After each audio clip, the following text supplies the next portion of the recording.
Bau badan dapat menjadi mimpi buruk seseorang, tidak hanya mengganggu orang-orang di sekitar dan juga aktivitas saja, tapi juga dapat menurunkan rasa percaya diri. Tidak hanya pria, wanita juga dapat mengalami bau badan.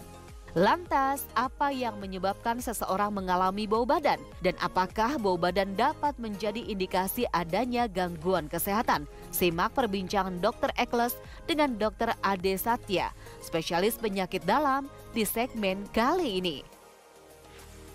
Ya baik pemirsa, saya sudah bersama dengan Dr. Ade Satya, spesialis penyakit dalam. Apa kabar dokter? Luar biasa Dr. Ekles. Selalu sehat ya? Sehat selalu. Oke dokter, nah kali ini kita membahas mengenai bau badan. Nah ini menjadi momok bagi mungkin masyarakat yang mengalaminya ataupun yang tidak sadar. Mengganggu dia sendiri ataupun mengganggu lingkungan sekitar. Nah bau badan ini menjadi konteks yang menarik dokter, apa sih babnya? Jadi bau badan itu memang menjadi momok ya dalam keseharian kita ya. Seringkali kita mendapatkan keluhan ya dari lingkungan sekitar kita ya. Jadi bau badan itu sebenarnya merupakan salah satu bagian dari tubuh gitu ya. Namun dia menjadi bau yang tidak sedap ketika sudah berlebihan gitu, sudah berinteraksi dengan suatu gangguan pada tubuh itu sendiri gitu, baik secara internal ataupun secara eksternal gitu ya. Jadi secara umumnya, secara fisiologis memang tubuh itu akan mengeluarkan keringat karena adalah fungsi normal gitu. Oke, berarti berasal dari keringat? Betul, awalnya dari keringat itu sendiri gitu. Jadi dari keringat itu sendiri ketika dia keluar, dia berinteraksi dengan bakteri yang ada di kulit. Bakteri di kulit itu kita ketahui kan ada yang bakteri yang normal, ada bakteri yang tidak normal. Ya. Nah, namun apabila pertumbuhan bakteri itu tidak seimbang atau dia menjadi menjadi lebih banyak gitu ya, dia akan mengganggu sekresi dari keringat itu sendiri sehingga menghasilkan bau yang tidak sedap. Itu yang akan menjadikan masalah ya, akhirnya jadi bau badan. Jadi berhubungan gitu, dengan gitu, keringat dan bakteri di dalam tubuh ya, atau di kulit ya? Di kulit, betul. Ya. Tapi apakah ada perbedaan laki-laki lebih bau badan atau dari wanita? Katanya karena laki-laki mungkin kegiatan lebih ekstrim atau bagaimana dokter? Iya betul dokter. Memang benar kalau laki-laki lebih banyak menghasilkan keringat ya. Hal ini berkaitan dengan fisiologis dalam badan seorang laki-laki berbeda dengan pada perempuan gitu ya. Jadi fungsi dari keringat itu kan untuk membuat suhu tubuh menjadi lebih rendah gitu atau lebih normal gitu ya. Contohnya pada saat kita syuting ini gitu ya, misalnya udara panas seperti ini kan kita akan otomatis mengeluarkan keringat secara normal gitu ya. Nah pada wanita itu dia mempunyai kontrol lebih tinggi daripada laki-laki sehingga otomatis laki-laki akan lebih banyak berkeringat gitu kan. Itu faktor pertama. Faktor kedua secara gen juga memang mempengaruhi gitu ya. Ketika seseorang memiliki komposisi lemak yang lebih banyak gitu ya. Dan kita ketahui distribusi lemak pada wanita itu lebih banyak sehingga dia lebih gampang untuk menahan panas di dalam badan atau menjaga regulasi suhu tubuhnya sehingga dia tidak gampang juga berkeringat. Itu juga mempengaruhi, itu secara genetiknya juga seperti itu. Jadi udah dari sananya begitu. Udah dari sononya, gitu ya. jadi secara genetik pun berpengaruh. Ya? Untuk faktor yang lain ada lagi faktor eksternal. Faktor eksternal itu faktor yang didapat. Apa itu? Satu tadi sudah disebutkan, aktivitas. Ya kita ketahui laki-laki lebih banyak ya untuk memang tidak bisa ekstrim, lebih banyak aktivitas ekstrim. Dari makanannya dok, gitu, dari fungsi makanan, dari diet itu juga sangat mempengaruhi apa yang kita makan akan menghasilkan apa yang disebut dengan bau badan itu sendiri gitu dok. Nah ini menyangkut kehidupan sehari ini, apa yang kita makan dan apa yang kita minum. Nah kira-kira makanan dan minuman seperti apa dokter yang menyebabkan bau badan? Mengenai makanan ini juga tidak terlalu mudah untuk disebut ya dokter ya, karena kita memilih-milih makanan itu memang tidak mudah gitu ya, apapun kita akan makan gitu ya.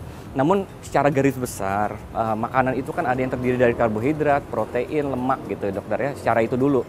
Jadi apabila kita makan makanan itu dengan seimbang, itu tidak akan menyebabkan sesuatu masalah, termasuk bau badan sendiri gitu ya. Ternyata dari penelitian ini menyebutkan kalau kita memakan banyak makanan yang mengandung karbohidrat dibandingkan protein, dan ternyata itu mempengaruhi bau badan karena karbohidrat di dalam usus gitu ya akan berinteraksi dengan bakteri di usus dan dia akan mengeluarkan bau yang spesifik atau bau yang khas gitu ya.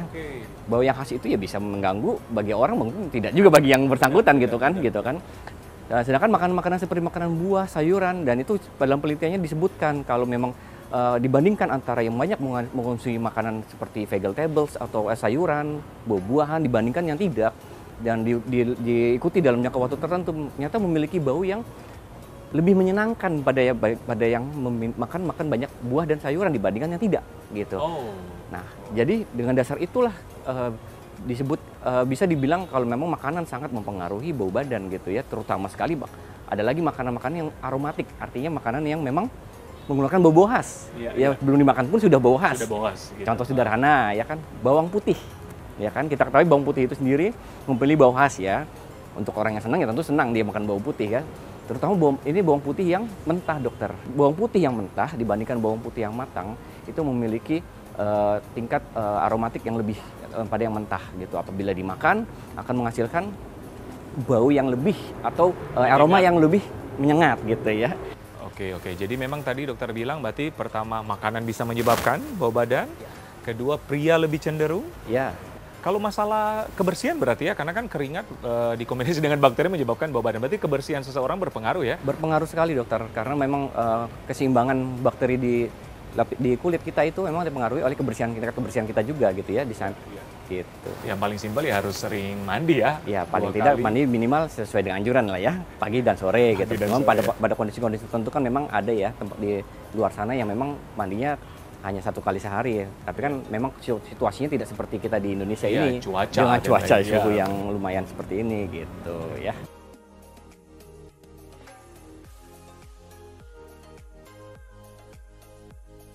Nah, menarik banget mengenai bau badan ini, dokter. Nah, adakah penyakit tertentu yang gejalanya bau badan? Ada, dokter. Memang benar itu ya, karena memang beberapa penyakit itu mengeluarkan bau yang khas gitu, dokter ya. Dari penelitian itu, jadi penelitiannya itu diambil pada orang-orang yang sakit tersebut, dipelajari baunya seperti apa untuk mendiagnosis awal. Nah, jadi ada penyakit tertentu yang diagnosis awalnya ternyata dari bau badan. Dari bau itu gitu kan, dari klinisi itu akan melihat oh ini baunya seperti ini. Makanya mungkin bisa dokter kita sering melihat ya, kok dokter ini tahu gitu ya. Mungkin ya karena itu, karena emang penelitiannya emang seperti itu dan memang setelah dibuktikan secara pemeriksaan lain dan itu terbukti emang penyakitnya tersebut. Contohnya misalnya pada pasien dengan yang paling sering nih dokter ya, pasien diabetes mellitus gitu ya.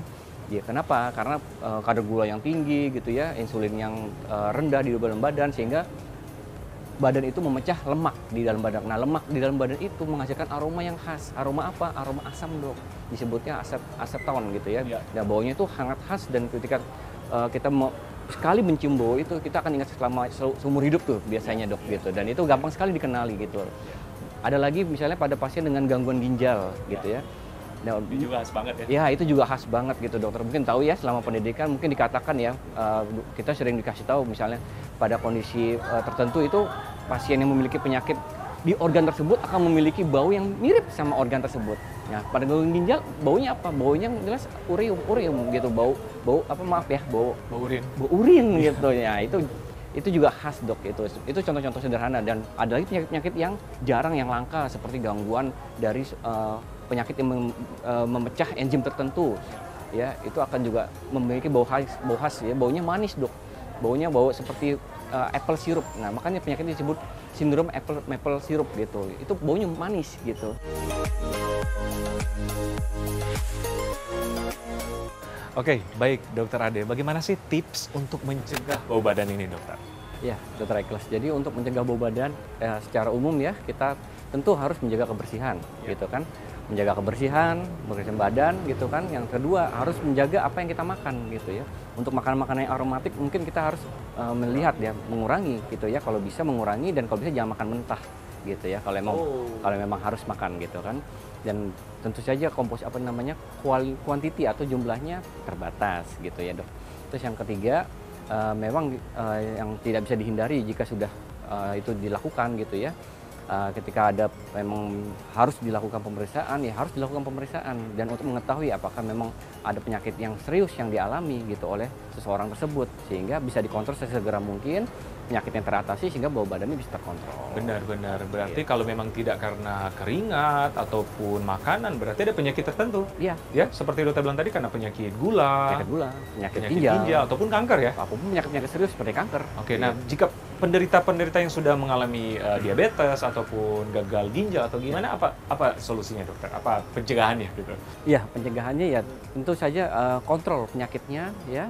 Apabila memang belum segera konsultasikan ke dokternya gitu kan untuk mendapatkan kontrol gulanya baik dari intervensi secara makanan maupun secara obatnya gitu kan sehingga mendapatkan gula darah atau penyakit yang stabil, bau badannya bisa mudah-mudahan bisa teratasi gitu. Gitu. Nah, oke pemirsa, itulah perbincangan kami mengenai bau badan.